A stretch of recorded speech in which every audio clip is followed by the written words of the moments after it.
तिसरा दिवस आहे आणि ह्या तिसऱ्या दिवशी सर्वांचं स्वागत करताना आम्हाला अतिशय आनंद होत आहे. विशेषतः या पुणे पुस्तक जत्रा ही गेल्या 25 वर्षापासून पुण्यामध्ये भरवली जाते आणि याचे जे प्रमुख आहेत ते राजन आहेत, जे 55 वर्षापूर्वी पुण्यामध्ये आले. त्यावेळेला ते शालेय जीवनामध्ये होते, इंग्रजी माध्यमाच्या शाळेला त्यांचं शिक्षण झालेलं आहे. तर त्यांना असं वाटतं की पुणे ही कॉस्मोपॉलिटन सिटी आहे आणि आपण फक्त मराठी पुस्तकच नाही तर संपूर्ण देशातल्या वेगवेगळ्या भाषेची पुस्तकं पुण्यामध्ये पूर्ण प्रदर्शन भरवावं आणि एक प्रकारचं आपल्या देशातल्या वेगवेगळ्या भाषांमधला आदान प्रदान व्हावं. आणि यासाठी ते आर्ट साहित्य परिषदेकडे आहेत. ते म्हणजे मला अशी पुणे पुस्तक जत्रा भरवायची आहे, पण मला साहित्यिक सुद्धा त्याच्यामध्ये काही चर्चा, काही इंटरव्ह्यूज घ्यायचे, तर तुम्ही मला सहकार्य करा.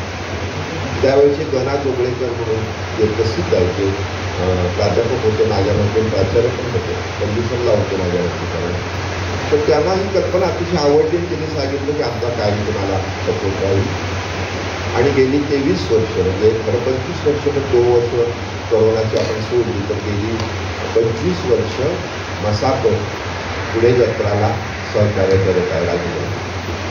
हे सहकार्य होत असताना आम्हाला अतिशय आनंद होतो की कालच या ठिकाणी इंग्रजी लेखकांची मुलाखती झाल्या आणि काही पुस्तकं 5,000 प्रतिपेक्षा जास्त असलेले ऑनलाईन. किंवा या ठिकाणी बिहारची लेखिका आलेली, म्हणजे वास्तविक पुण्यामध्ये राहतात, तर ते बिहारी भाषेचे आहेत, कोणी तमिळमधला आहे, कोणी कन्नडमधला आहे. ही सगळी मंडळी आपापल्या भाषेमध्ये लिखाण करत असताना आपल्या मराठी भाषेचं त्या भाषेमध्ये विशेषतः हिंदी असेल आणि त्या भाषेमध्ये रूपांतर करत आहेत. त्याच्यामुळे या पुढच्या कालावधीमध्ये तर आपल्याला इंग्रजीच्या विशेषतः लेखनासाठी सुद्धा मोठा सपोर्ट करायचा आहे. त्याचं एक ज्वलंत उदाहरण घडलेलं आहे मागच्या वर्षी. ते असं की पुस्तक बानो म्हणून त्या कन्नड लेखिका होत्या, ज्याचा कथासंग्रह कन्नडमध्ये प्रकाशित झालेला होता. हाच कथासंग्रह दीपा भास्की म्हणून असणाऱ्या कन्नड लेखिका त्यांनी कोण इंग्रजीमध्ये भाषांतर केलं आणि त्याला फुकट पारितोषिक मिळणं हे खरोखर अवघड. म्हणजे त्याच्यापूर्वी साधारण 4-5 वर्षापूर्वी रेख समाधी या कादंबरीला ही गीतांजली यांनी लिहिलेली होती, तर त्याचं इंग्रजीमध्ये भाषांतर मात्र अमेरिकेने केलं. आणि असं पहिल्यांदा घडलं की आपल्या देशातल्या एका कन्नड लेखिकेने इंग्रजीमध्ये तर दुसऱ्या कन्नड लेखिकेच्या भाषांतराला तिचा पुरस्कार मिळाला. त्याचा अर्थच असा होतो, भारतीय संस्कृतीमध्ये प्रचंड प्रमाणामध्ये साहित्यिक मूल्य आहे, पण हे साहित्यिक मूल्य हे इंग्रजी भाषेमध्ये गेलं पाहिजे, वेगवेगळ्या भाषांमध्ये गेलं पाहिजे. हे सगळ्या भाषा, कन्नड असेल, तमिळ असेल, बिहारी असेल, हिंदी असेल, मराठी असेल, तेलुगू असेल, या सगळ्या भाषांचं झालं पाहिजे आणि त्या माध्यमातून आपला जो पट आहे तो जागतिक करून गेला पाहिजे. आत्ताच अमिताभ घोष म्हणून जे लेखक आहेत, जे बंगालमधले आहेत, जे अमेरिकेत स्थायिक आहेत, ज्यांनी तिथं ट्रेड सेंटर जेव्हा उद्ध्वस्त झालं तेव्हा त्याच्या मुलांनी शाळेतून खिडकीतून बघितलं होतं. त्यांच्या शेजारीच एक जॉन म्हणून राहत होते, फ्रँक म्हणून राहत होते. त्याच्यावरती स्टोरीचं प्रचंड गाणं. पण त्याहीपेक्षा अमिताभ घोष या साहित्यिकाचं, बंगाली साहित्यिकाचं इंग्रजीवरचं प्रभुत्व प्रचंड आहे. त्याच्या साहित्याला नोबेल पारितोषिक मिळण्याची परिस्थिती निर्माण झाली होती. म्हणजे फर्स्ट रनर ते होते, त्यांना जरी मिळालं नाही तरी त्या योग्यतेमध्ये ते होते. पुढील कालावधीमध्ये त्यांना नक्की मिळेल. तर त्यांचं जे साहित्यिक योगदान आहे प्रचंड आहे. याचा अर्थच असा होतो की पुणे बुक फेअरसारखी प्रदर्शनं ही वेगवेगळ्या ठिकाणी झाली पाहिजे. तर राजन यांनी महाराष्ट्राच्या वेगवेगळ्या जिल्ह्यांमध्ये जाऊन अशी प्रदर्शन भरवली पाहिजे. कारण या प्रदर्शनामध्ये इंग्रजी, हिंदी, मराठी, कन्नड, तमिळ अशी सगळ्या वेगवेगळ्या भाषेची पुस्तकं आहेत. त्यामुळे पुण्यामध्ये असणाऱ्या सर्व भाषिकांना हे प्रदर्शन एक प्रकारची संधी आहे. अशा प्रदर्शनामध्ये आज माननीय कॅप्टन अभिजित खेडकर यांची मुलाखत स्वप्नील कोरे, जे केसरीचे वृत्तपत्र विभागाचे संपादक आहेत आणि पुण्यामध्ये अतिशय मोठं काम करणारे सामाजिक कार्यकर्ते आनंद सराफ हे दोघांची मुलाखत घेणार आहेत. मी अभिजित खेडकर यांचं मनपूर्वक या ठिकाणी स्वागत करतो. अभिजित खेडकर यांचं जे योगदान आहे ते प्रचंड आहे. मी आता काही गोष्टी बोलणार नाही, परंतु मी एवढंच सांगेन की त्यांनी रिटायरमेंट घेतल्यानंतर आपल्या पुण्यामध्ये जेव्हा ते येऊन स्थायिक झाले, म्हणजे वास्तविक दिल्ली त्यांना खुणावत होती, बेंगलोर खुणावत होती, हैदराबाद खुणावत होतं, तर त्यांनी आपलं पुणे हे निवडलं आणि पुण्यामध्ये विशेषतः विद्यार्थ्यांच्यासाठी ते काम करतात. की मिलिटरीमध्ये भरती होण्यासाठी काय पाहिजे, एअरफोर्समध्ये भरती होण्यासाठी काय पाहिजे, नौदलामध्ये भरती होण्यासाठी काय पाहिजे. त्याचा मुलगासुद्धा नौदलामध्ये कॅप्टन आहे. त्यामुळं तुम्हाला एक वेगळी मुलाखत या ठिकाणी ऐकायला मिळणार आहे. बाकी काही बोलणार नाही, कारण मला त्यांच्या बऱ्याच गोष्टी सांगते की ते त्यांच्या तोंडून ऐकणं महत्त्वाचं आहे.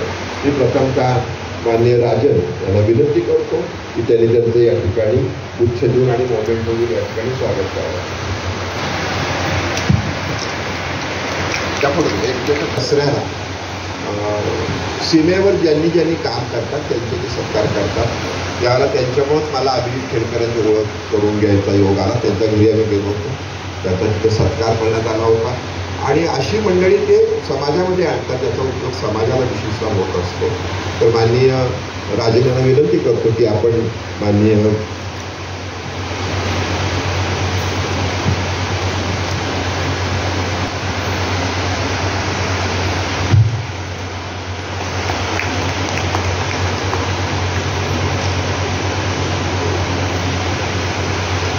त्याचबरोबर केसरीचे वृत्तपत्र विभागाचे संपादक स्वप्नील कोरे हे कायमच या पुणे बुक फेअरच्या पाठीशी आहेत.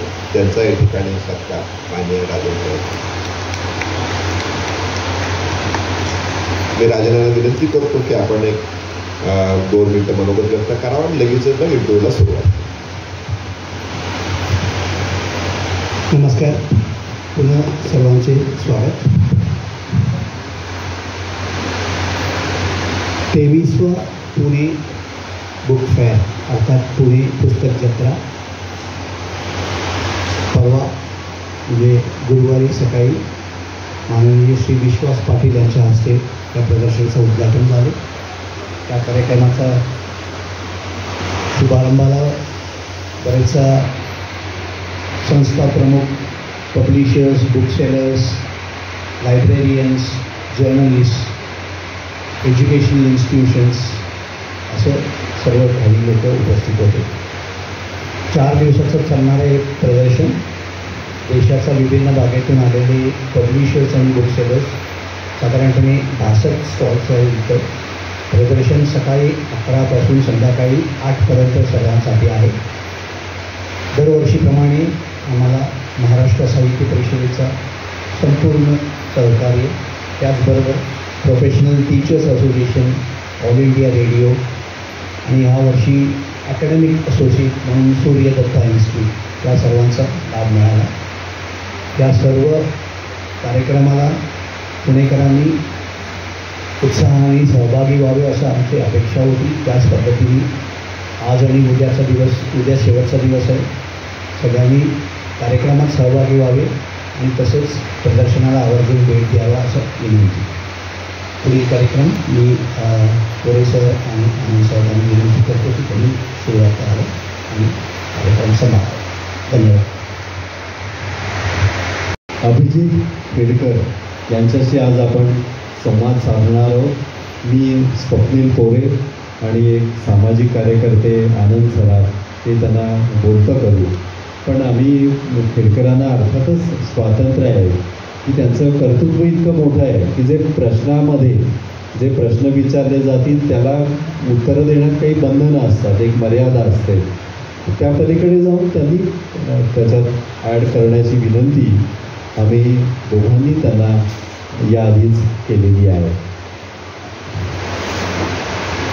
भारतीय जनमानस तसं बऱ्यापैकी उदासीन असं असतं, पण ज्या वेळेला देशावर संकट येतं त्यावेळेला आपल्या मनातली राष्ट्रभक्तीची भावना जागृत सगळ्यांचं एकमत मात्र असतं की आपल्या सीमा सुरक्षित आहेत, कारण त्या योग्य व्यक्तींच्या, योग्य अधिकाऱ्यांच्या हातामध्ये आहेत आणि त्याचं प्रतिनिधित्व करणारे ग्रुप कॅप्टन अभिजित खेडकर हे आहेत. 1994 ते हवाई दलामध्ये रुजू झाले आणि अलीकडच्या काळापर्यंत ते सेवेत होते आणि त्यानंतरही म्हणजे निवृत्तीनंतरही त्यांनी सैन्याला त्यांचा जो काही मदतीचा हात होता सक्रिय सेवेत असताना तो कायम आहे. तो म्हणजे नवीन मुलांना सैन्यात येण्यासाठी प्रोत्साहित करणं, त्यांना अचूक मार्गदर्शन देणं आणि त्यातूनच जवळपास मी तुम्हाला सांगतो 80 मुलं पुण्यातली, बाहेरचा आकडा आणखी मोठा असेल पण केवळ 80 मुलं अभिजित खेडकर यांच्या अचूक मार्गदर्शनामुळे, प्रयत्नांमुळे सैन्य दलामध्ये दाखल झालेली आहेत. खेडकर यांचा परिचय काही करून देण्याची गरज नाही, तो मुलाखतीतून त्यांच्या मनोगतातून होणारच आहे. पण अलीकडच्याच काळामध्ये महाराष्ट्र साहित्य परिषदेचे कार्यवाह शिरीष चिटणीस यांनी त्यांच्यावर जे काही लिखाण केलं ते संपूर्ण महाराष्ट्रात पोहोचलं आणि एक अनेकांना उत्सुकता, पुणेकरांना तर ते माहितीच आहेत, पुण्याबाहेरही माहिती आहे, पण त्या पलीकडे पोहोचणं त्याचं कामे लेखणीची ताकद किती असते हेही आपण त्यानिमित्ताने अनुभवलेलं आहे. अधिक वेळ प्रास्ताविक न करता मी अभिजित खेडकर सरांकडे वळतो आणि त्यांना विनंती करतो की आपण मुलाखतीला सुरुवात करूया. एक सहसा असं दिसतं, म्हणजे आपण म्हणतो की छत्रपती शिवराय जन्माला तर यावेत पण ते दुसऱ्याच्या घरात. एक जोखीम घेण्याची मानसिकताच नसते आणि सैन्यदल म्हटल्यानंतर ही जीवाची जोखीम हे सगळं आलंच, आव्हानं आली आणि एक आपल्याला ऐकायला बोलायला आवडतं पण प्रत्यक्षात आपल्या घरातली व्यक्ती त्या ठिकाणी जाऊन काही कार्यरत राहणं फारसं रुजतं असं नाही. एक थोडीफार मानसिकता आहे. तर अशी मानसिकता असलेल्या समाज आपण पाहता आपल्याला कुठून प्रेरणा मिळाली की सैन्य दलात जावं, हवाई दलात जावं आणि कोणतं कारण त्यासाठी घडलं? प्रकाश का? नमस्कार. आणि पहिले तर खूप खूप आभारी आहे, मला बोलवलं, सन्मान दिला आहे. आधी पण आपण भेटतो त्या दिवशी सुद्धा. So from the bottom of my heart thank you everyone. तर मी ग्रुप कॅप्टन अभिजित खेडकर. मी आत्ताच म्हणजे 31 मेला सेवानिवृत्त झालो आहे आफ्टर 32 इयर्स ऑफ फ्लाईंग. माझं सगळं लहानपणीपासून बालपण सगळं पुण्यातच गेलं आणि आमच्याकडे असं कोणी सैन्यात कोणी नव्हतं. पण वडील IFS ऑफिसर होते, तो गव्हर्मेंट सर्व्हिसमध्ये होते आणि त्यांची लहानपणाची इच्छा होती की त्यांना आर्मीमध्ये जायचं होतं आणि त्यांचे बरेचसे मित्र तेव्हाचे आर्मीमध्ये सिनियर ऑफिसर्स होते. पण आता मग आधी मी विद्याभवन शाळेत होतो, मग लॉयलामध्ये गेलो, फर्ग्युसनमध्ये गेलो. पण हे सगळं करताना थ्रूआउट म्हणजे अगदी क्लास 3पासनं डोक्यात एक होतं की मला पायलट व्हायचं आहे. आणि हे मला प्रेरणा कुठनं मिळाली? तर आमच्या घरी तेव्हा त्या काळात मला पण कोणाला आठवत असेल तेव्हा लोहगावहून दररोज सकाळी जॅगवर विमानं टेक ऑफ करायचे आणि ते फॉर्मेशनमध्ये फ्लाय करायचे नेहमी आणि हे दररोज असायचं. तर त्यांच्याकडे बघून मला नेहमी असं वाटायचं की एक दिवस आपल्याला पण फायटर पायलट बनायचं आहे. मग थोडा अजून मोठा झालो. मग त्याच्यानंतर ते घरात ऐकायला यायला लागलं की अरे त्या काकांचा मुलगा आता तो NDAमध्ये गेला, तर अजून दुसऱ्या काकांचा मुलगा तो आता एअरफोर्समध्ये गेला. मग ते घरामध्ये एक असं ॲटमॉस्फिअर की नाही, जो रिस्पेक्ट त्याला आहे जो एअरफोर्स आर्मी जॉईन करतो आहे. तर त्याच्यामुळे अजून एक हे झालं की जॉईन करायचं आहे. तेव्हा आमच्या शाळेतनं लॉयलामधनं आमची एक टीचर होती मिसेस आनंद म्हणून. तिचा हजबंड तो NDAमध्ये तेव्हा इन्स्ट्रक्टर होता. तर त्यांनी आम्हाला सांगितलं एकदा येऊन NDA बघा. पण ज्यांनी कोणी NDA आपण एकदा बघितलं तर ते जे इम्प्रेशन तुमच्या डोक्यावरती राहील की आपण रेस्ट ऑफ द पुणं आत्ता कसं दिसतं आहे. आता तर खूपच घाण झालं आहे फ्रँकली स्पीकिंग, पण त्या काळात सुद्धा पुणं कसं दिसतं आहे आणि एकदा NDAच्या आत गेल्यावर ते कसं दिसतं, हा फरक जेव्हा जाणवतो मग तेव्हा कळतं की नाही काहीतरी फरक आहे आर्म फोर्सेसमध्ये आणि आपल्या सिव्हिलियन लाईफमध्ये. मग त्यांनी अजून मन पक्क झालं की आपल्याला जायचंच आहे. तर आपण सगळेजण लोगावला अनेकदा गेलेलो आहोत, त्या रस्त्यावरून आलेलो आहोत, विमानं बघतो, लष्करी सगळी जी काही आहे, पण कुणी यापासून आपण प्रेरणा घेतली असं वाटत नाही. आणि खरोखर खेडकर यांच्यासारखे अपवाद असतात आणि या अपवादासाठी आपण टाळ्या वाजवूया.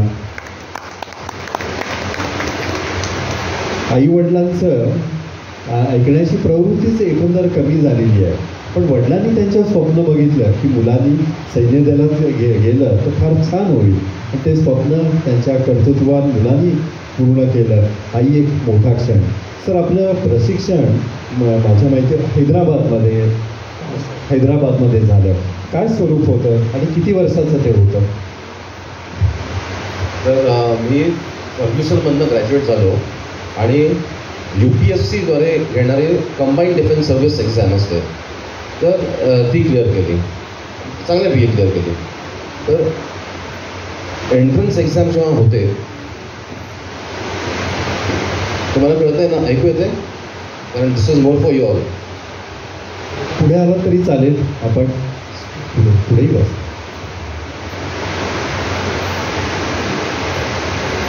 तुम्हाला चौघींना मराठी कळतं? ओके, नाही तर कारण फोकस तुमच्यावरतीच असतात. तर CDS एक्झाम क्लिअर केल्यानंतर त्याच्यानंतर एक प्रकार असतो, एक SSP इंटरव्ह्यू असतो. तो 5 दिवसाचा इंटरव्ह्यू असतो. कारण या इंटरव्ह्यूमध्ये ते बेसिकली चेक करतात की तुमची ॲक्च्युअल मेंटॅलिटी आणि वेदर तुमची trainability. How can army, air force or navy train you to be a good officer. तर ते क्वालिटीज ते चेक करतात, ते तुमच्यात आहेत की त्याला 5 दिवस घेतात ते. मग ते 5 दिवस संपल्यानंतर मग मेडिकल्सला जायचं. मग तुमचे मेडिकल्स क्लिअर झाल्यानंतर, ते पण एक्झॉस्टिव्ह मेडिकल्स असतात, ह्या मेडिकल्स झाल्यानंतर मग फायनल मेरिट लिस्ट असते. आणि मग डिपेंडिंग ऑन त्या वर्षी किती इनटेक आहे तर तेवढ्याची ती मेरिट लिस्ट आणि काही एक्स्ट्रा काही 5-6 करत असतील मेरिट लिस्टमध्ये. तर तेव्हा 92 मध्ये मी आर्मी, एअरफोर्स, नेव्ही तिन्हीच्या मेरिट लिस्टमध्ये आलो. पण मला तिन्हीमध्ये मेरिट लिस्टमध्ये आल्यामुळे तो ऑप्शन होता. पण मी जे लहानपणाचं स्वप्न होतं की मला विमान उडवायचं आहे आणि फायटर पायलटच बनवायचं आहे, तर म्हणून मी एअरफोर्स सिलेक्ट केला. तर इथे एअरफोर्स सिलेक्ट केल्यानंतर पहिल्यांदा मी गेलो बेगमपेठला. तेव्हा काय होतं, pre flying training course, PFTC म्हणतात. तर हा 6 महिन्याचा कोर्स असतो, जो तुम्ही विमानाला अजून बघितलं पण नसतं. पण विमान चालवायचं म्हणजे डायरेक्ट आपण विमानाचं चेकलिस्ट हे करा, ते तसं नसतं.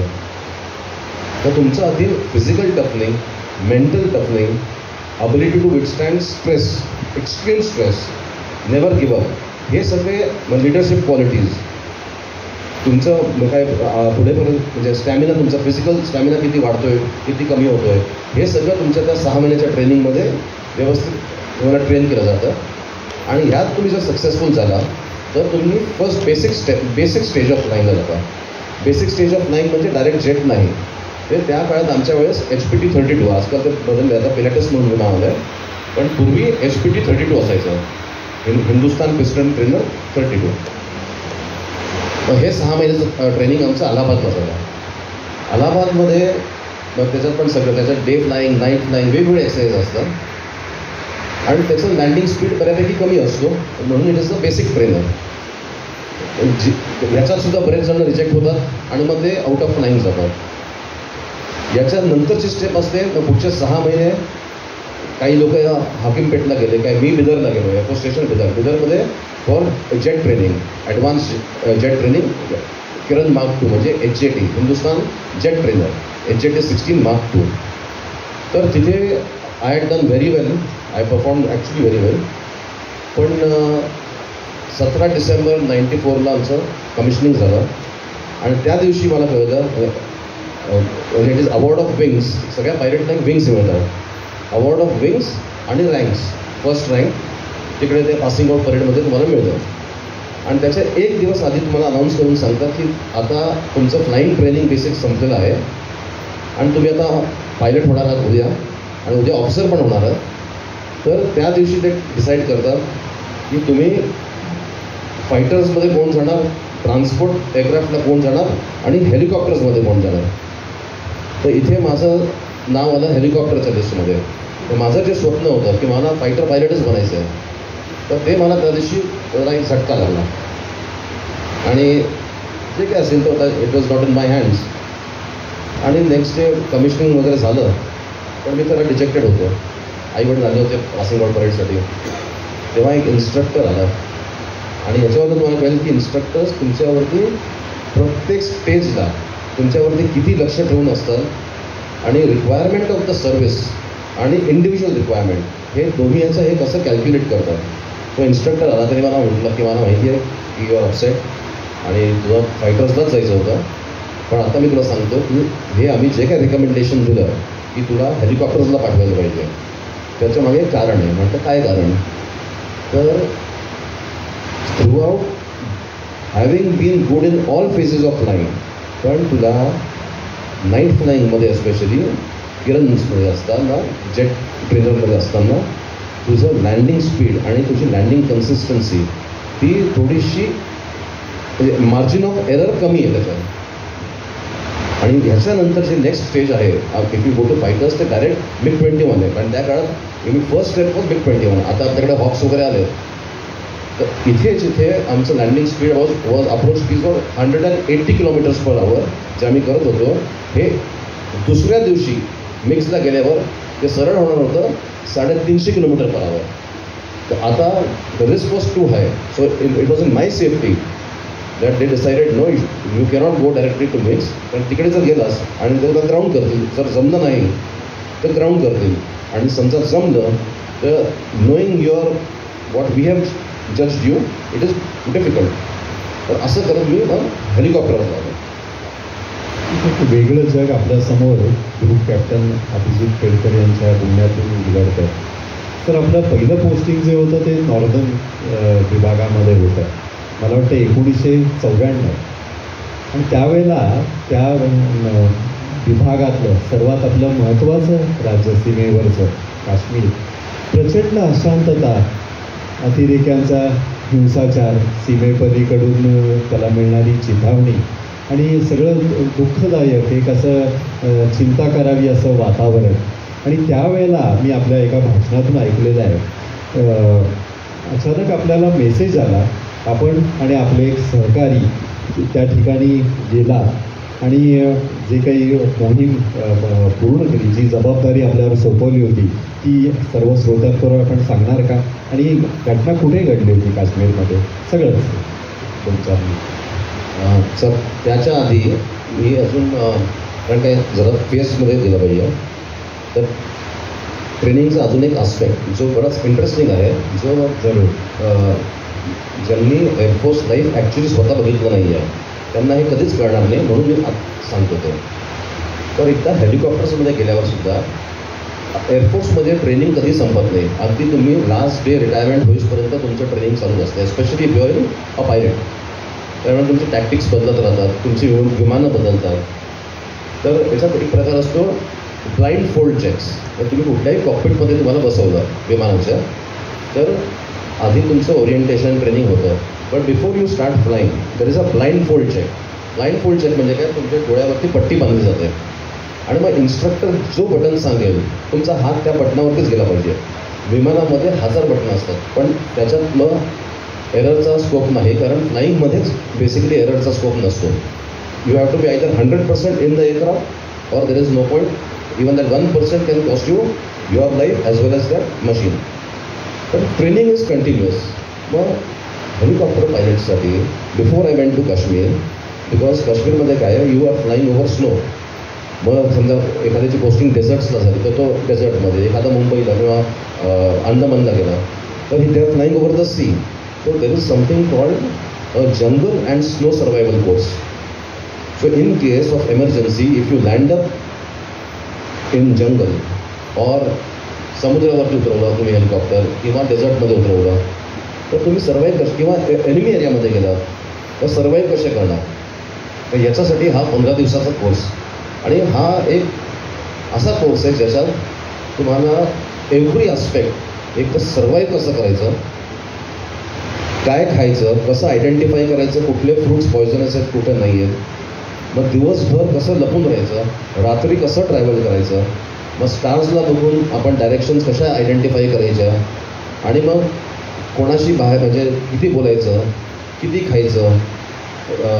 इवन आता तुम्हाला हे वाटेल, तुम्ही तो पिक्चर बघितला असेल ज्याच्यात एक वाघ आणि तो एक मुलगा त्या बोटीवरती असतात.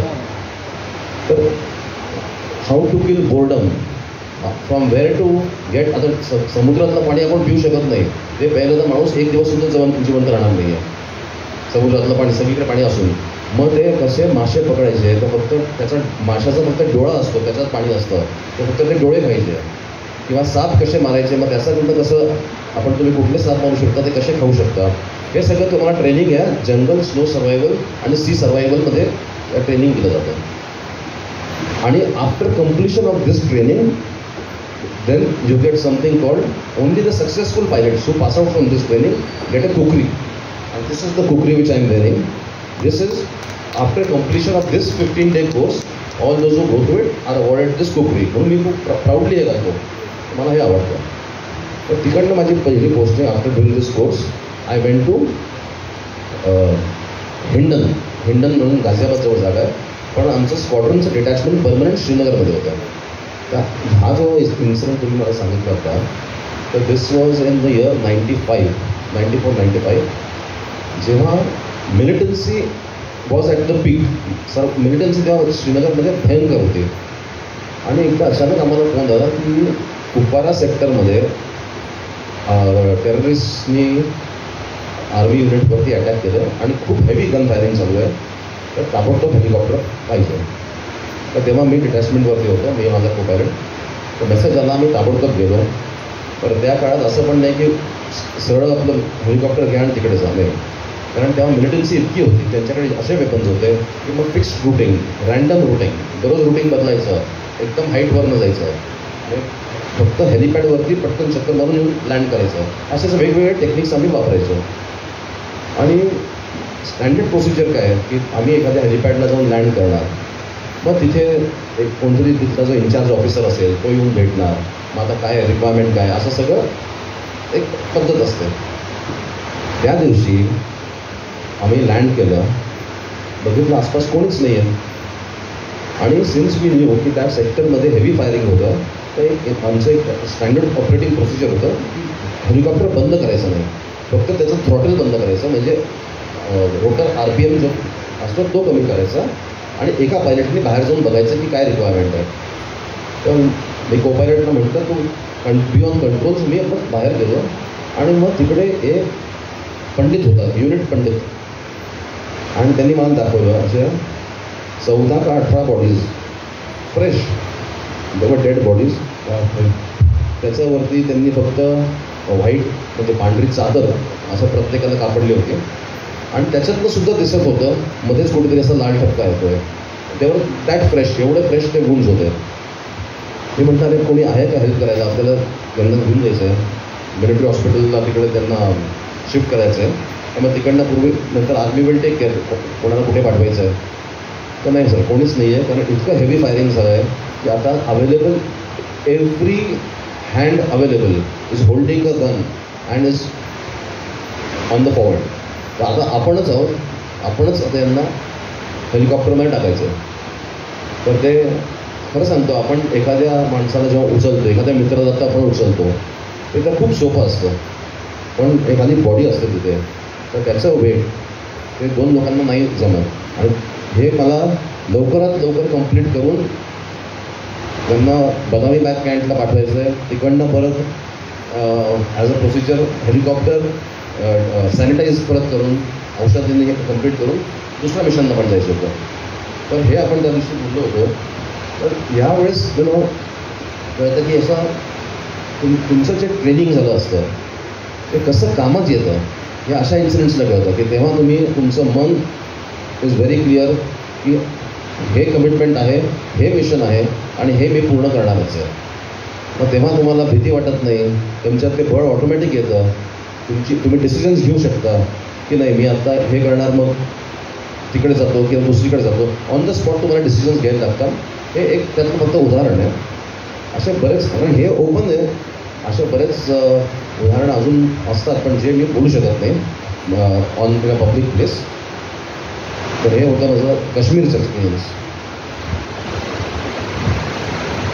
सर मला एक असं विचारायचं आहे की आपण सगळ्यांनी आपल्या शालेय पुस्तकामध्ये, विशेषतः विद्यार्थ्यांशी मी जेव्हा मला संवाद साधायचा, शालेय पुस्तकामध्ये आपण पहिल्या पानावर पुस्तकाच्या प्रतिज्ञा वाचलेली आहे. भारत माझा देश आहे, सारे भारतीय माझे बांधव आहेत. परंतु ही प्रतिज्ञा तेव्हा आपण पोपटपंचीसारखी रोज म्हणायचो किंवा माईकवरून ऐकायचो. पण ह्या प्रतिज्ञेचा अर्थ समजायला किती वर्ष लागतात हे ज्याचा त्याचा अनुभव असतो. त्याचबरोबर आणखीन एक गोष्ट शालेय काळामध्ये एक गोष्ट महत्त्वाची म्हणजे आवर्जून आपले शालेय शिक्षक एक निबंध लिहायला सांगायचे. मोठेपणी कोण होणार म्हणून निबंध लिहायला सांगायचे. ते निबंध मी सुद्धा वाचले, मी सुद्धा लिहिलेत. परंतु त्या निबंधांमध्ये कोणीही असं लिहिलेलं मी कधी वाचलेलं नाही की मला मोठेपणी शिक्षक व्हायचं आहे आणि मोठेपणी मला लष्करात सामील व्हायचं आहे, लष्करी अधिकारी व्हायचं आहे, असं कुठेही वाचलं नाही. मग हा जो भारताचा नकाशा तेव्हा आम्ही भूगोलाच्या वेळेत सुद्धा भूगोलाच्या पुस्तकात वगैरे सुद्धा पाहिलेला आहे, शाळेच्या बोर्डवर तो नकाशा पाहिलेला आहे. परंतु हा नकाशा पाहताना लँड आणि मदरलँड ह्याच्यामधला फरक जो आहे तो एखाद्या कर्तृत्ववान लष्करी अधिकाऱ्याच्या घरी गेल्यानंतर आपल्याला निश्चितपणे समजतो. जेव्हा आम्ही खेडकरांच्या घरी गेलो तेव्हा उंबऱ्यावर पाऊल ठेवता क्षणीच आम्हाला ड्रम्पेटचे आवाज यायला लागले. कारण हे एका लष्करी अधिकाऱ्याचं घर आहे, भारलेलं असं घर आहे आणि घराच्या कानाकोपऱ्यात जी काही स्मृतिचिन्ह त्यांनी जपून ठेवलेली आहेत तो अर्थातच निश्चितच अभिमानाचा प्रकार आहे. तर मला सर तुम्हाला असं विचारावं असं वाटतं की मी सुद्धा घाम गाळून आपला देश पाहिलेला आहे. अटलजींचं ये देश सिर्फ जमीन का तुकडा नाही हे वाक्य हा परिच्छेदसुद्धा स्वतः जीवापाड ऐकलेला आहे. आणि त्याच्यानंतर जेव्हा आपण अनुभव संपन्न होतो तेव्हा आपल्याला लँड आणि मदरलँड याच्यामधला फरक समजतो.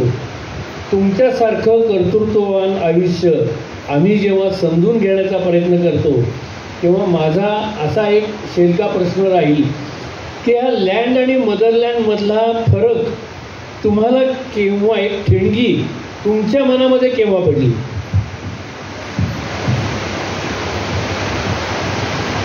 आपण आधी शाळेतल्या पुस्तकाबद्दल बोललो तर 2 शब्द मी त्याच्यावर पण बोलेन, मग आपण लँड मदरलँड जाऊ.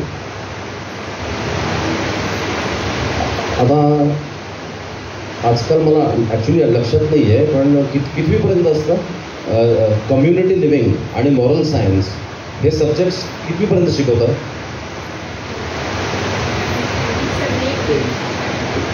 10th पर्यंत आहे मॉरल सायन्स आणि कम्युनिटी लिव्हिंग, 8th पर्यंत.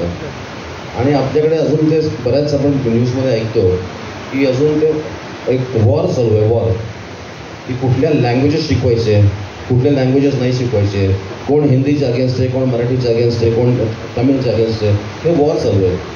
पण कोणी असं वॉर करत नाही आहे की मॉरल सायन्स आणि कम्युनिटी लिव्हिंग आपण देशासाठी काय करू शकतो, सोसायटीसाठी काय करू शकतो हे कंपल्सरी ग्रॅज्युएशनपर्यंत केलं पाहिजे. हे कोणी म्हणत नाही आहे. हे सब्जेक्ट्स ड्रॉप करून टाकतात आणि त्यांना ना मार्क्स मिळत आहेत ना काही. इट इज इवन शाळेमध्ये it is considered equal to drawing किंवा PT यांना त्याचं सगळ्यांना पास करायचं आहे. That is a very unfortunate thing which needs to be change because need of the hour आज ॲक्च्युअल रिक्वायरमेंट आहे की मॉरल सायन्स आणि कम्युनिटी लिव्हिंगला सर्वात टॉप प्रायोरिटी दिली पाहिजे. तर आपला प्रश्न की लँड आणि मदरलँड, माझं अंडरस्टँडिंग असं आहे की land is a piece of ground in which I have no emotion. I may have a financial connect to land, but motherland is something where it is only, the connection is from my heart. It is the land for which my ancestors have fought. It is the land which at no cost any Indian can compromise on. Be it the armed forces, be it anybody else, be it the people staying on the border. The love for motherland, the respect for motherland, the emotion for motherland has to be same across, not necessarily Air Force or Army or anybody. कन्याकुमारीतला मध्ये बसलेल्या माणसाला सुद्धा त्या काश्मीरच्या इतकुशा तुकड्यासाठी तेवढंच तो रडला पाहिजे किंवा तेवढा वेडा झाला पाहिजे. That is your motherland. आणि motherland is a emotion, motherland is a feeling, motherland is not physical piece, motherland is something uncompromisable. निश्चित सर. अजून एक तुम्हाला असं विचारावं असं वाटतं की लष्करी म्हणजे भारताच्या सर्व सीमा आम्ही खूप जवळून पाहिलेल्या आहेत. एवढा वैविध्यपूर्ण निसर्ग अन्य कुठल्याही जगातल्या देशाला नाही. म्हणजे -50 डिग्रीज आणि +50 डिग्रीज असं टेम्परेचर एका वेळी असलेला असा आपला देश आहे. आता 62 सालच्या चिनी युद्धाच्या वेळची परिस्थिती, तेव्हाचं तंत्रज्ञान आणि आता बदललेलं तंत्रज्ञान याच्यामध्ये मनुष्यबळाचा विचार करता काय काय फरक तुम्हाला जाणवत आहेत? एक तर तंत्रज्ञानाचा प्रचंड प्रभाव, AI वगैरे हल्ली जे जे काही विषय चाललेले आहेत, त्याचबरोबर अद्ययावत युद्धसामुग्री हा सुद्धा एक महत्त्वाचा प्रकार आहे. तर ह्या विज्ञान तंत्रज्ञानाच्या प्रकारामध्ये जे आपण म्हणतो की लँड आणि मदरलँड कन्सेप्ट ज्याच्या मनामध्ये आहे त्याचं महत्त्व थोडं कमी होतं आहे का, असा एक प्रश्न माझ्या मनामध्ये आहे. सर अगदी बरोबर.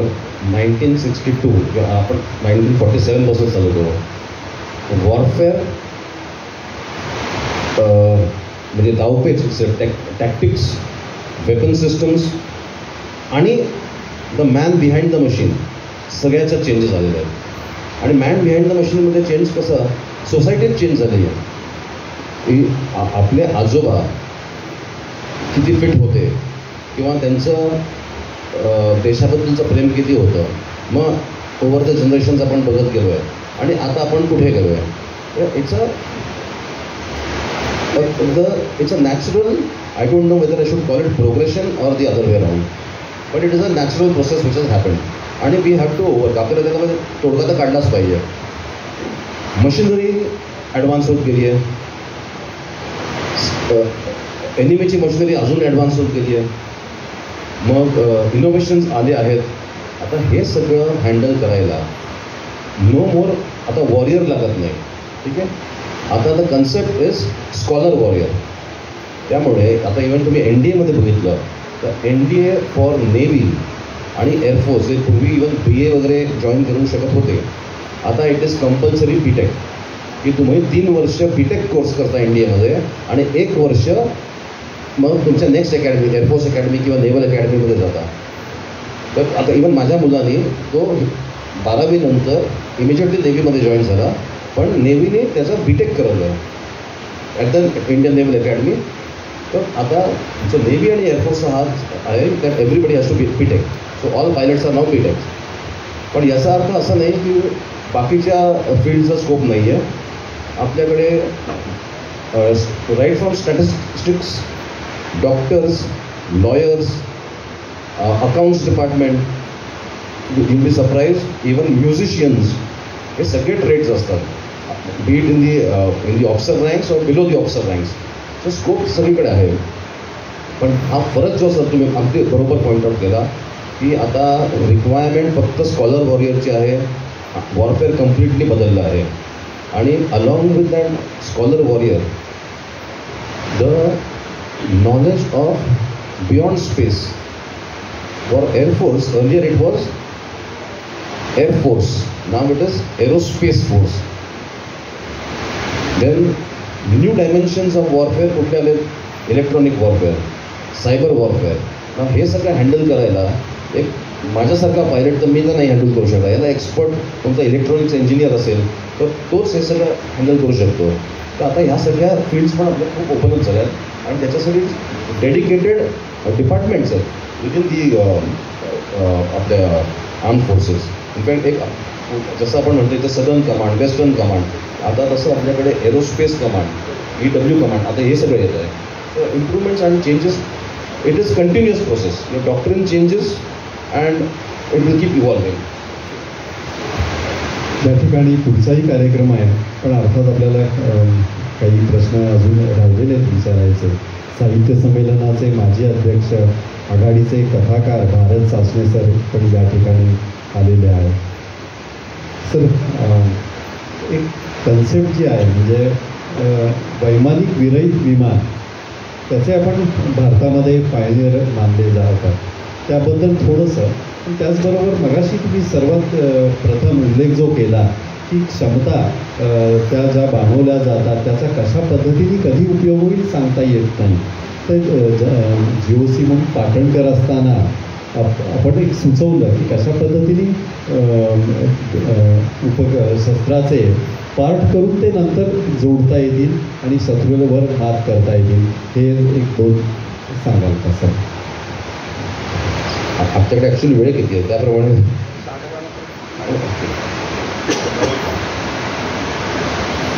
तर पहिल्यांदा आपला प्रश्न होता, आपण UAV बद्दल बोललो.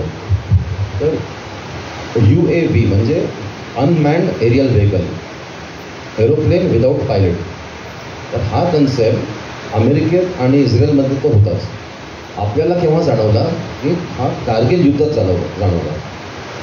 आणि कारगिल युद्ध जसं संपलं तर 8 वैमानिक सिलेक्ट केले गेले वेगवेगळ्या, म्हणजे अक्रॉस फायटर्स, ट्रान्सपोर्ट हेलिकॉप्टर्समधनं, ज्यांना ताबडतोब आम्हाला इस्रायल, मी पण त्या टीममध्ये होतो, आम्हाला इस्रायलला पाठवलं फॉर ट्रेनिंग ऑन UAVs. आणि they wanted us to be there for at least 5 years in this field. ते सगळं शिकायचं, स्वतः इन्स्ट्रक्टर बनायचं, मग अजून 5 स्क्वॉड्रन्स इंडियामध्ये तयार करायची आणि मग त्याला अजून पायलट्स ट्रेन करून मग तुम्ही तुमच्या ओरिजिनल स्ट्रीममध्ये परत जायचं. तर तेव्हा माझे 5 वर्ष UAVsमध्ये गेले. पण तो कन्सेप्ट जो आहे तो आता त्याच्यात पण खूप ॲडव्हान्समेंट झाले. इनिशियली इट वॉज ओनली की UAV आपण घेतले, मग ते त्याच्या कॅमेराजमधनं खालती डिटेक्ट करणार, मग डे कॅमेरा, मग नाईट कॅमेरा आला, मग त्याच्यात इलेक्ट्रॉनिक वॉरफेअर आलं, मग त्याच्याने आता शत्रूचे रडार आपण जॅम करू शकतो. आता त्याच्यात आपण आणले हंटर किलर कन्सेप्ट. हंटर म्हणजे काय? आधी तो जो शोधत होता जमिनीवर काय आहे, आता तोच किल पण करणार. तर हंटर किलर म्हणजे you have to now weaponise this UAV. तर ती एक कन्सेप्ट आली.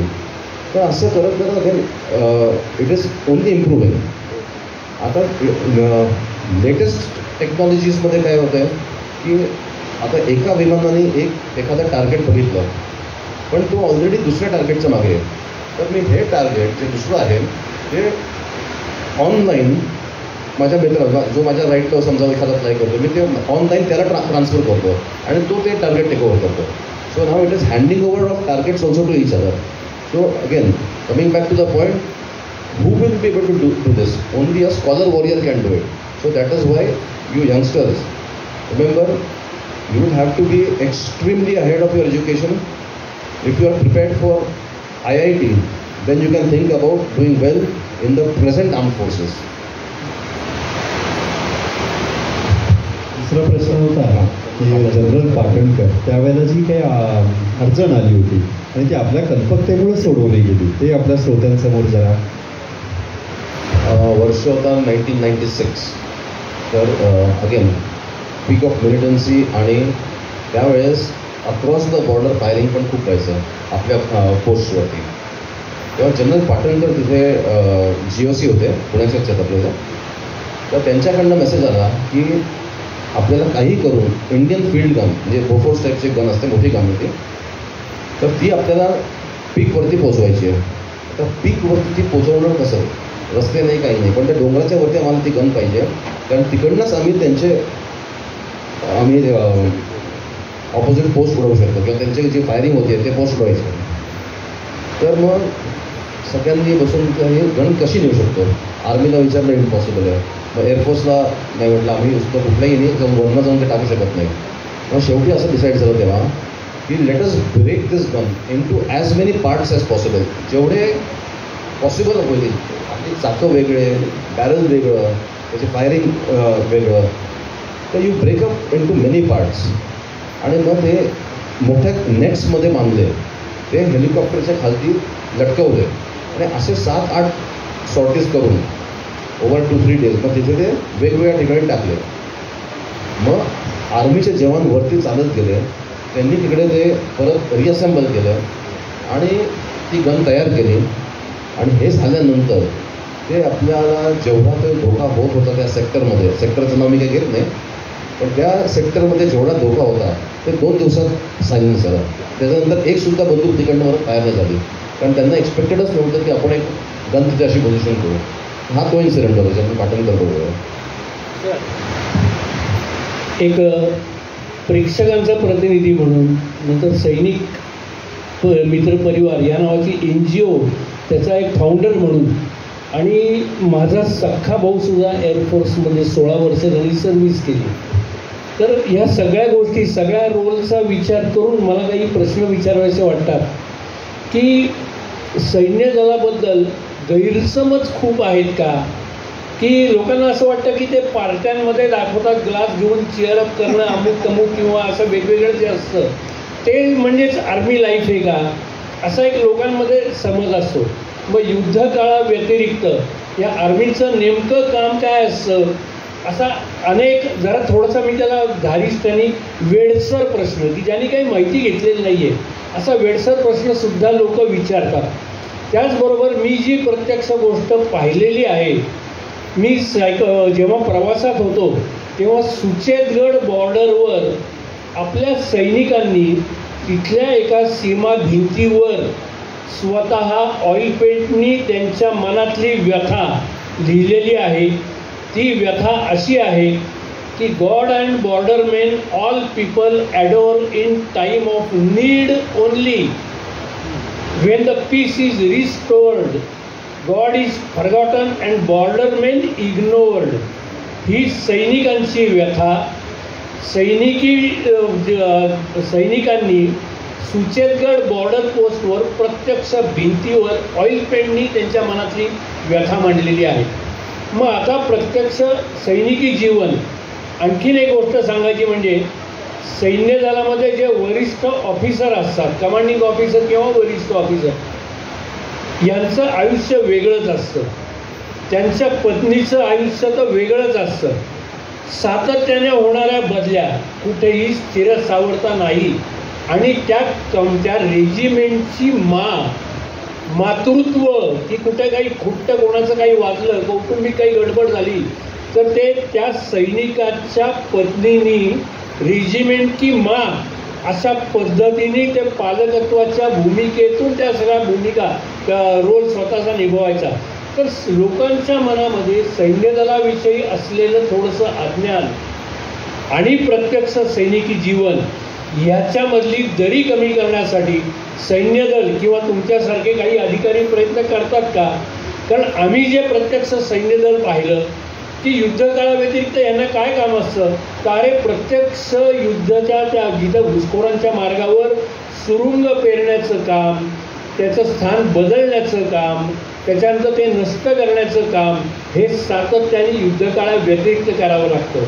त्याचबरोबर बॉर्डर रोड ऑर्गनायझेशन या नावाची संस्था त्या भागामध्ये रस्ते बांधण्याचं काम करत असतील.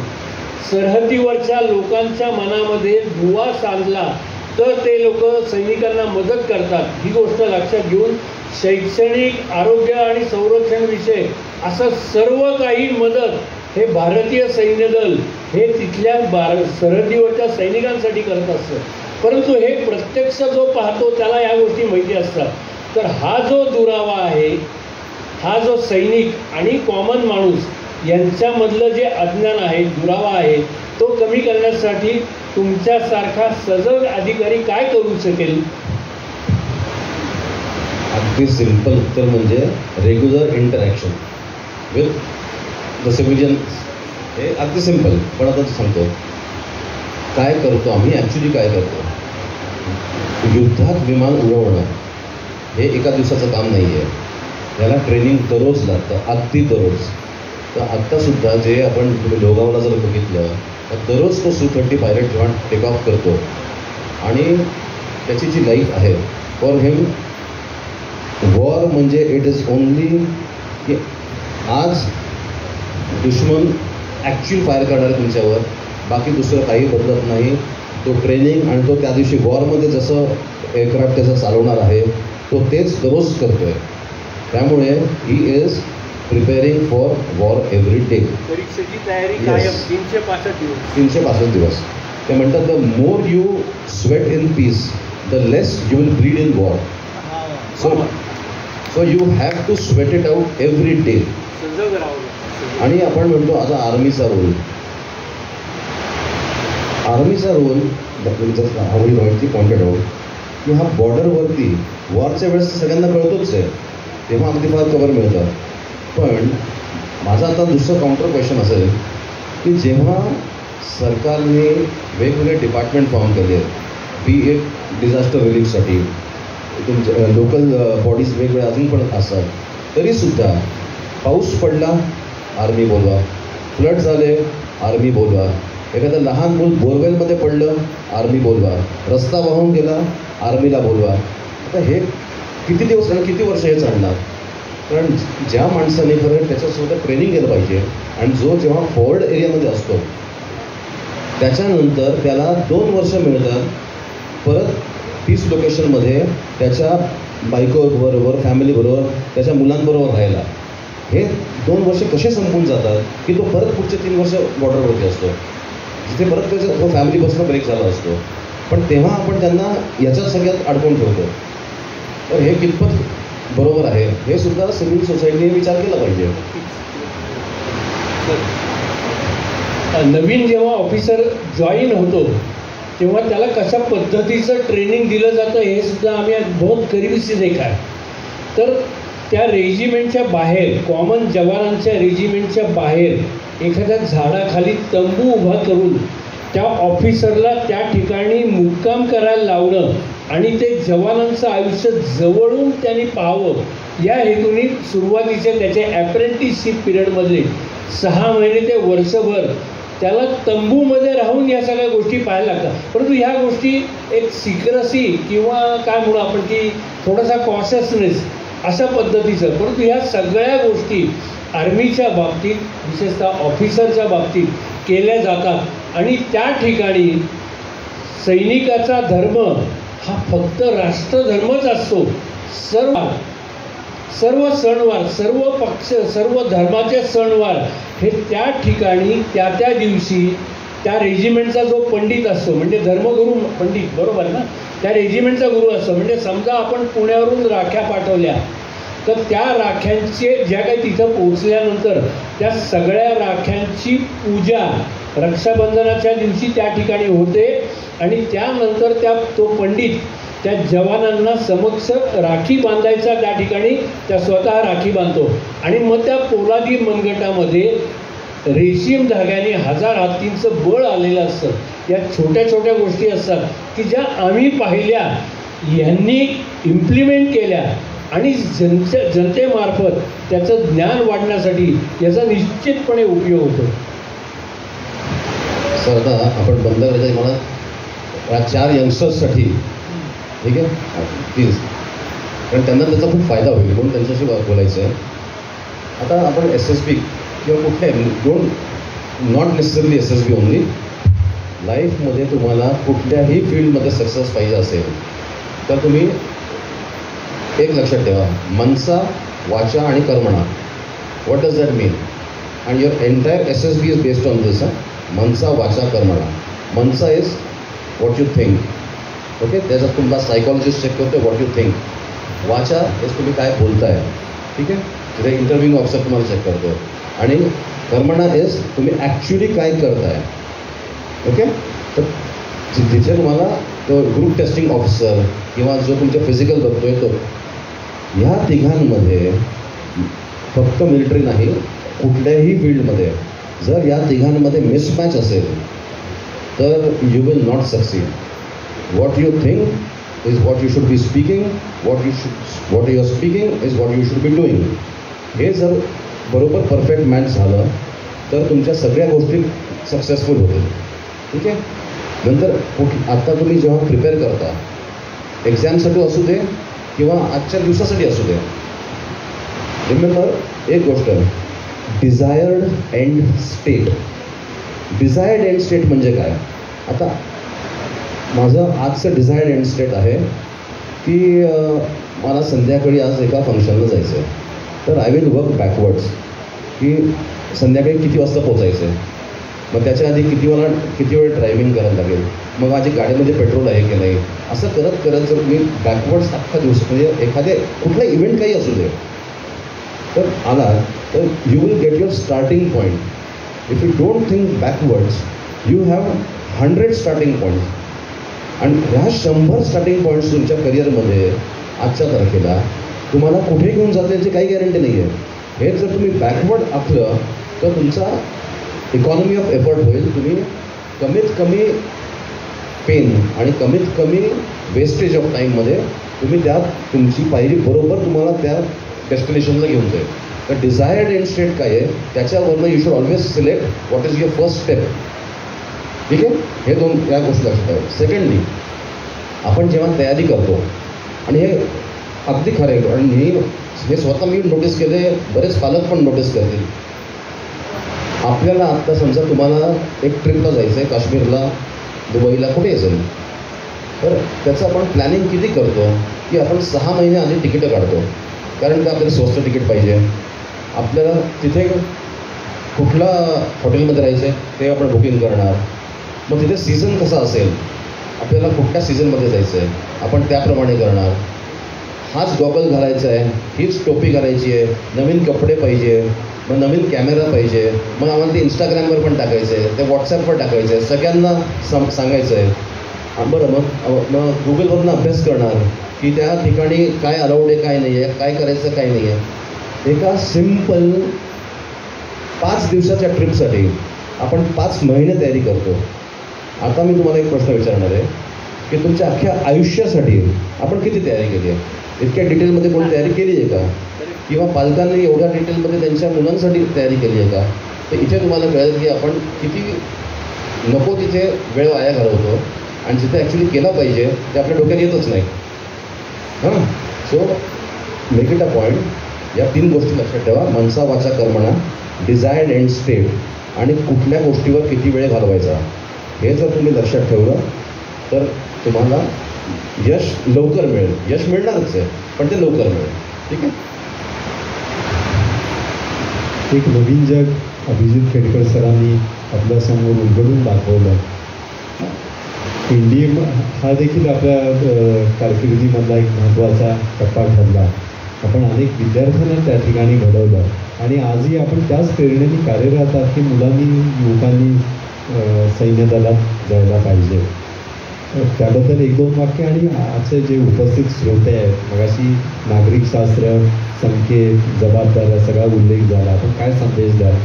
ते झालं काय का समोर? मला फक्त एक वाक्य अशासाठी बोलायचं आहे की सैनिक हा सरहद्दीवर लढत असतो, त्याचं नाव असतं, त्याचा ऑफिशियल त्याचा दर्जा असतो, त्या कागदोपत्री त्याचं सर्व काही असतं.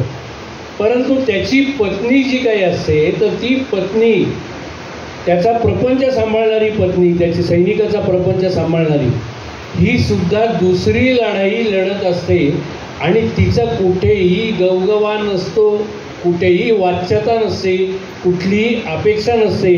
हे सर्व काही आम्ही जवळून अनुभवलेलं आहे. तरी देखील तुमच्या पत्नीचं या ठिकाणी या मुलाखतीच्या वेळेस निश्चितपणे आम्हाला कौतुक करावं असं वाटतं. म्हणून हे 2 शब्द त्यांच्यासाठी. अगदी खरं आहे. Role of family, especially wife आणि चिल्ड्रन पण, कारण त्यांचंसुद्धा दर 2-3 वर्षांनी त्यांची शाळा बदलत असते, त्यांचे फ्रेंड्स बदलतात, त्यांचे सब्जेक्ट्स बदलतात. आता इथे मराठी शिकत होते तर तिकडे कंपल्सरी त्यांना दुसरी अजून भाषा शिकायला लागते. हे असं जे चेंजेस असतात तर पण सवय होऊन जाते त्याची आणि विदिन नो टाईम असं कळतं की युअर एअरफोर्स किंवा आर्मी किंवा navy that is your larger family and we take care of each other. म्हणजे we do not actually depend on anybody else because we know we can take care of each other. So we do that. आणि आपण त्याच्यात NDAबद्दल बोललो. मी NDAमध्ये 4 वर्ष instructor होतो, joint director training होतो आणि तिकडे पण असे म्हणजे experience in training has always मला विद्यार्थ्यांबरोबर केडेट्स बरोबर वेळ घालवायला भयंकर आवडतो. त्यामुळे मला NDA एक्सपिरियन्स पण भयंकर मला खूपच चांगला वाटला होता.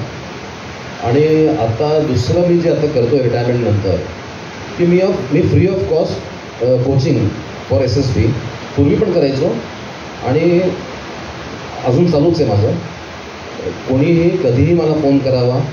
माझं एकच असतं की एकट्या माणसाने नका येऊ, एक 5-6 जणांचा ग्रुप बनवा आणि मग आपण ठरवू कुठला वेळ कसं. जर येता येत नसेल तर ऑनलाईन करू. बऱ्याच वेळा की उद्या जायचं SSBला तर मग तेव्हा मी एमर्जन्सीमध्ये त्यांचं रात्री पण 12 वाजता 1-1.5 तास त्यांच्याशी गप्पा मारतो, त्यांना सांगतो काय नाही करायचं काय करायचं. आणि fortunately results have been good. आत्तापर्यंत more than 80 cadets have already cleared SSB. Some have already passed out as officers which includes my son also. तो तर नेव्हीमध्ये मुंबईत पोस्टेड आहे.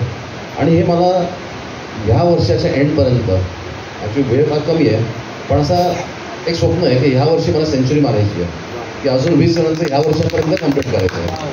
आणि दॅट हॅपन्स डेफिनेटली. सगळ्यांच्या शुभेच्छा आहे. तर उपस्थितांना पण काय सांगाल आणि ते झाले की आपण समारोप करू. काय संदेश आपल्या सर्वांना? मी एकच सांगतो, everybody is a warrior. Everybody in individual capacity is doing for the country. एवढंच आहे की कधी कधी आपण विसरतो, आपण आपल्या पर्सनल रिक्वायरमेंट्सला कधी कधी पुढे ठेवतो. पण जर तुम्ही जसं आपण एक दररोज सकाळी प्रार्थना म्हणतो, दररोज सकाळी ब्रश करतो, जे काही तुमचं रेग्युलर असतं त्याच्यात एक अजून ॲड करा. विच मीन्स एक हे सिम्पल नाही आहे, come what may, nation first always and every time. जर हे जर तुम्ही तुमच्या डोक्यात ठेवलं ना as a daily prayer, you will not fail as a good citizen of India. And if you find somebody is a bad citizen, do not be scared to raise your voice and speak against him. That will help. Jai Hind. अतिशय चांगला interview झाला आणि हा यूट्यूबवर जाणार आहे. आणि मला खात्री आहे की अभिजित खेडकर यांना वेगवेगळ्या कॉलेजेसमध्ये, स्कूल्समध्ये, कार्यक्रमामध्ये बोलवण्याला सुरुवात केली. जर प्रथम आपण आनंद सराफांनी टाळ्याच्या गजरात स्वागत करूया. त्याचं कारण असं की प्रत्येक दसऱ्याला ते अशा पद्धतीच्या मिलिटरीमधल्या, नौदलामधल्या किंवा ज्यांनी असं काम केलेलं आहे त्यांना पुण्यामध्ये जाऊन घरी जाऊन त्यांचा सन्मान करतात. आणि यावर्षी नेमका योग असा आला की त्यांचा मला फोन आला. पांडुरंग बलकवडे पण होते आणि मी त्या कार्यक्रमाला हजर होतो. त्यांचा मी काही त्याचं रेकॉर्डिंग पण केलं आणि तेव्हा माझ्या लक्षात आलं की सगळ्यात जरुरी कुणाला आहे. म्हणजे आता आपण बघतो की आम्ही सगळे कंटाळलो आहोत, वेगवेगळ्या वक्त्यांना कंटाळलो आणि कुणाला कंटाळलो आहे. अशा मंडळींना समाजात आणणं हे महत्त्वाचं काम आपण जर केलं तर त्यांनी जे शेवटचं स्लोगन सांगितली ती स्लोगन खरोखरच सामान्य माणूससुद्धा आचरणात आणायला सुरुवात केली. त्याच्यामुळं हा मला आनंद असं वाटतो की बहुतेक मला माहीत नाही पण हा आम्ही प्रयत्न केलेला पहिला कार्यक्रम त्यांना बोलवण्याचा आहे. नुकतंच या ठिकाणी जो स्पोर्ट्स स्पॉन्सर सूर्यदत्ता इन्स्टिट्यूट आहे तिथेही लगेच त्यांना आता बोलवणार आहे. जी वेगवेगळ्या युवा पिढीला अशा व्यक्तींचं जर मार्गदर्शन मिळालं तर त्याचा उपयोग होईल. एवढंच नव्हे तर सगळं साहित्यामध्ये येईल. जसं आज इंग्रजी लिहिणारे 2 साहित्यिक तिथं हजर आहेत. मला खात्री की ते तुमच्याशी बोलतील, त्यानंतर तुमच्यात जाणवलं तर तुमचं पुस्तक पण ते लगेच तयार करेल. तर हे फार महत्त्वाचं आहे. म्हणजे नुसतं तर थांबून नाही चालणार, पण कुठले मीडिया आहेत त्या प्रत्येक मीडियाच्या माध्यमातून जायला पाहिजे. मला तर अतिशय छान वाटलं की ते जे काम करतात ते फार महत्त्वाचं आहे. मी राजन यांना विनंती करतो 5 मिनिटं ते बोलतील आणि हा कार्यक्रम संपेल. पुन्हा एकदा आनंद सराफ, स्वप्नील कोरे आणि खेडकर साहेबांचं खूप खूप अभिनंदन. मला खात्री आहे की 2026 सालामध्ये कमीत कमी 50 ठिकाणी आपल्याला बोलवण्यात येईल. आणि संदीप सांगे आज आले नाही पण त्यांच्या अंडर 800 कॉलेजेस आहेत. तर आमचा हा प्रयत्न आहे की की साधारणपणे 50 तरी कार्यक्रम वर्षात आपले व्हावेत आणि आपण समाजामध्ये यावं किंवा अशी मंडळीच आपल्याला महत्त्वाची आहे की जी समाजाला उपयुक्त होती. बरोबर. निर्मोही फडेचे पुढचं आता इंटरव्ह्यू घेणाऱ्या पुण्यात मुंबईचे आहेत, ठाणे ग्रंथालयाच्या प्रमुख आहेत. त्यांची बरीच पुस्तकं प्रसिद्ध आहेत. विशेषतः त्यांच्या पुस्तकावर नाटिका बसवलेल्या आहेत लोकांनी, तसं बरंच आहे. ते आता इंटरव्ह्यू ऐकलेलं त्याबद्दल 1-2 मिनिटं बोलू. थोडंसं इंटरेस्ट करते, पण सर तुमचा आता जो काही थोडाफार मी इंटरव्ह्यू किंवा मुलाखत ऐकली आणि आता सर म्हणाले की तुम्हाला विविध ठिकाणून बोलावणे येतील, तर एक निमंत्रण मी आत्ताच तुम्हाला देते. ठाण्याचं आमच्या मराठी ग्रंथ संग्रहालय 132 वर्ष अशी जुनी आमची संस्था आहे आणि जे आशियातलं पहिलं ग्रंथालय आहे मराठी माणसांनी ब्रिटिशांच्या काळात स्थापन केलेलं. तिकडे मी पदाधिकारी आहे आणि आम्ही दर 3 महिन्यांनी करिअर कट्टा तरुण मुलांसाठी ठाण्यामध्ये चालवतो. तिकडे अविनाश धर्माधिकारी सर येऊन गेलेत, उज्ज्वल निकम सर येऊन गेलेत, अनेक मोठी मोठी माणसांनी बोलवलेली आहेत. तर तुम्हाला मी एक आता जाहीर निमंत्रण देते. बाकी प्रत्यक्ष तुमच्याशी आम्ही बोलूच आणि आपण एक तुमचा कार्यक्रम ठाण्यामध्ये नक्की करू. धन्यवाद. राजन 2 मिनिटं हे लगेच आपण पुढच्या कार्यक्रमाला सुरुवात करू. आपला वाटचाल चालू आहे असं समजून आलं. वेळात वेळ घालून सर आलेत आणि उत्कृष्ट दर्जाचा आपला इन्फॉर्मेशन म्हणजे आपल्या सर्वसामान्य माणसांना माहीत नसतं एक सैन्य अधिकारी किंवा एअरफोर्स ऑफिसरचा लाईफ कसं असतं. We got a basic information about an air force officer's life. Thank you sir.